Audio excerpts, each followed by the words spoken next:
ndema ndinoswera ndichiona kuti nyaya dziri kufamba sei. Ndasanga nenyaya iri kutyisa wazukuru. Inototyisa chaizvo chaizvo kuti unotoshayiwa kuti munhu anenge achifunga sei pakuzosvika kuita chinhu chakanyangara kudaro.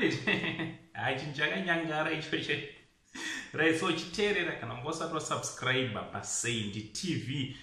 Kana uchiripo magona achiri akazarurwa, subscribe, turn on your notification bell so that whenever we upload a video you will be notified. Also kana usati wafollowa nekulike our Facebook page. Vazukuru ndinokumbirisa ine nyasha dzaMwari. Hande like nekufollow our Facebook page rakanzi Saint TV. Follow our Instagram account yakanzi Saint TV official. Nditoti maswera sei kwese kwamuri vhiki richitanga kudai vazukuru vasekuru Saint.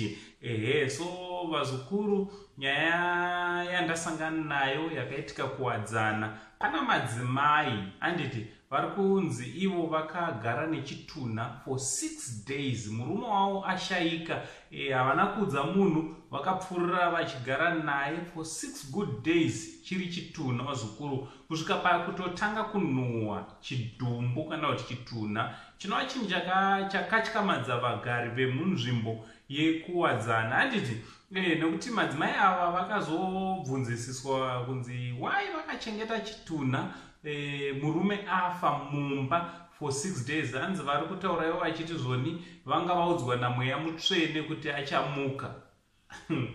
Mashura.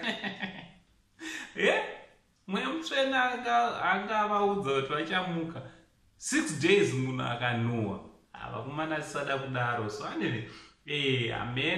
ameno zviprofita zvenyu nemweya wachona kuti mweya mutsvene wachona ndiwo mumwe chete unoudza vamwe vese here kana kuti kudi. Handisida kukomenda zvakanyanya ipapo. Imi uyaitaurira nekumacomments kuti munofunge nemudzimai akachengeta murume wake for 6 days ari mumba achinge afa asingaudze vanhu, kutoincluda vaanotogara nawo mumba vanga vasingatozive kuti ndo zvaitika.